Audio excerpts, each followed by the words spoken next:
ازيكم عاملين ايه؟ النهارده ان شاء الله عامله لكم فيديو جديد، وهو 7 اكلات للاسبوع. اكلات سهله وموفره اقتصاديه هتعجبكم باذن الله. تمام، متنسونيش في اللايك والاشتراك في القناه وكومنتوا برايكم. ده بيض، دول 3 بيضات سلقتهم. البيض اللي هو الكبير الاحمر ده سلقتهم، تمام، وقطعتهم كده نصين اكن البيضه يعني صغيره، يعني زي البلدي يعني. تمام، فدي بتوفر جدا معاكي. 4 أفراد سلقت 3 بيضات بس، تمام، وقطعتهم زي ما انتوا شايفين. وده خيار مخلل سريع. هتلاقوا الوصفة على القناة. خدوا كده جولة في القناة وهتلاقوا ايه الطريقة. طالع مقرمش وجميل، من تاني يوم هتاكلي منه. تمام. طبعا عملت معاهم مكرونة بالصلصة، شايفين طالعة فلفلة كده وجميلة. في وصفات برضو للمكرونة على القناة. تمام. وطبعا بطاطس حمرتها وسلقتها. دي أول وصفة معانا.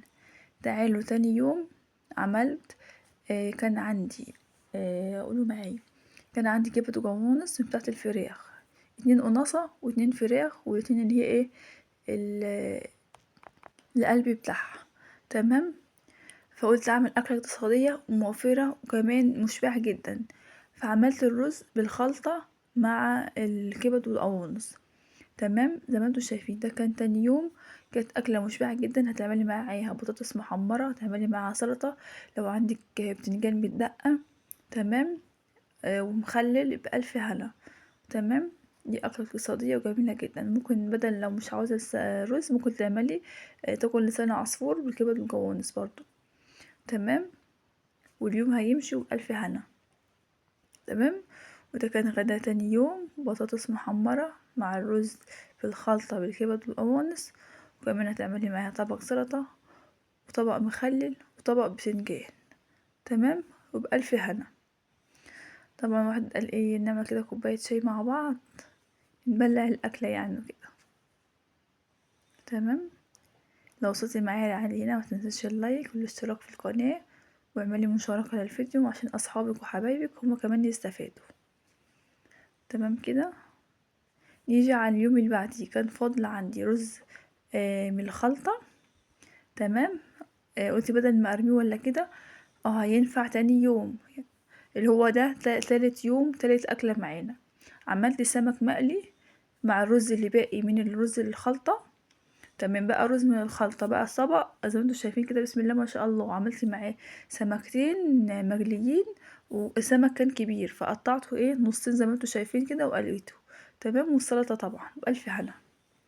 اليوم الرابع عملنا شوربة عدس. عاوزة اقول لكم ان هي كانت تحفة جدا، بسم الله ما شاء الله. عاوزة اقول لكم من جمالها. عاوزة اعملها يومين في الاسبوع، بس للاسف عيالي مش بياكلوا العدس. فانا عملت معاها جنبها بيضتين، تمام، وبطاطس محمرة، طبعا سلطة او خيار اللي تحبيه، والليمونة والعيش. ده عشان انا ما بحبش العدس بالشعرية. عاملاه برز، فالرز طلع كتير شوية بس يعني ايه. حلو يعني. كان والله يا بنات كان سخن كده، وتعصروا عليه الليمون بالمعلقة بألف ألف هنا. وده اليوم الرابع بتاعنا. عدس، بطاطس محمرة، بيض، والعيش والخيار. أكلة اقتصادية وموفرة ومشبعة جدا جدا. عاوزة أقولك أنا فطرت بيها وتعشيت بيها. اليوم الخامس محشي. محشي وشوربة لسان عصفور ومخلل وسلطة والبطة اللي انتوا شايفينها دي. تمام. عاوزة اقول لكم ان المحشي يكفى معايا تاني يوم، والبطة كمان. احنا يعني ايه، النص فرخة ونص بطة بتكفينا. بروح مقسمة النص البطة دي مثلا ممكن 3. تمام. والفرخة بروح النص الفرخة بروح اقسمها 4. فاحنا كنا عاملين في اليوم ده بط. عملنا نص بطة والنص التانية خليتها تاني يوم. تمام. يبقى كده ايه 5 اكلات. تعالوا اليوم السادس، وهي كشري في الحلة الواحدة. عملت كشري في حلة واحدة. يعني عملت الرز مع الشعرية مع المكرونة مع العدس، دي كله في حلة واحدة. شايفين بسم الله ما شاء الله طلع مفلفل وجميل. وعملت معاها اللي هي الشطة والدقة اللي هي بتاعت التوم. وعملت اللهم صل على النبي، الحمص. تمام. والصلصة ما عملتش بصل. تمام. حبيت ان انا برضو ايه اكل اقتصاديه كده وموفره وسريعه كده، ان انا والاولاد وكده. عاوزه اقول لكم برضو الاكله دي كفتني يومين والله. كفاتني يومين، وكمان فاضل كمان منها طبق حطيته في الفريزر. تمام، لأني كنت يعني ايه الكمية طلعت معايا كتيرة وكده وانا بطبخ، فكفاتني يومين واللي فاضل حطيته في الفريزر. كنت بقى في يوم تاني بقى اكون مزنوقة ولا كده هعمل معاها شوية صلصة، اكيد مكرونة بالصلصة وكده، وسلطة بطاطس محمرة. تمام، دي كان غدانا سادس يوم. بسم الله ما شاء الله، أكلات اقتصادية موفرة جدا. متنسوناش في اللايك والاشتراك في القناة، ومستنية رأيكم. اليوم السابع وكده، 7 أيام في الأسبوع. عملت كان عندي بانيه، قلت حمل بانيه وبطاطس محمرة وسلطة، ولو عندك برضو بتنجان مخلل تعملي، والأطفال اللي بيحبوا المكرونة مع البانيه بتعمليهم مكرونة. تمام، فاليوم ده كنت عاملة بانيه، وقلت كده كان نفسي اعمل الصراحة بيتزا، بس يعني ايه مكلف الموضوع، مش كان في وقت ولا كده، فانا جبت رغيف عيش اللي هو البلدي وعملته بالبيتزا. هتلاقوا الوصفة على القناة، شوفوها وهيعجبكم بإذن الله. ده بانيه اللي هو ناجتس يا بنات. تمام، مش البانيه اللي هو الفراخ الصافي، لا ده ناجتس. اللهم صل وسلم وبارك على سيدنا محمد. 7 أكلات موفرة اقتصادية.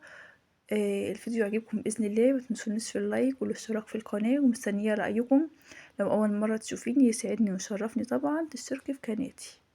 دي بقى بعد ما طلعتها من الفرن. قلت كده اوريكم لقطة كده بعد ما من الفرن عشان تشوفوا قد ايه ان هي طرية، كانت جميلة جدا وشكلها يفتح النفس. تحط عليها بقى اي صوص انتي بتحبيه، كاتشب أو مايونيز، وبألف ألف هنا. كنت عاملة دي بس قطعناها 4 أرباع، وكل واحد خد ربع، مع البطاطس مع البانيه مع السلطة. تمام، بس كده، ما كنتش عاملة مكرونة والعيش، وبألف هنا.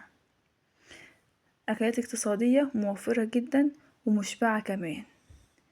مستنية رأيكم يا حلوين، متنسوش اللايك، واعملوا كده شير لأصحابكم عشان هما كمان يستفادوا. لو طالبين مني أي فيديو، أي حاجة طالبينها أعملها لكم، أي وصفة اكتبولي في الكومنتات وأنا تحت أمركم. أشوفكم على خير، مع السلامة.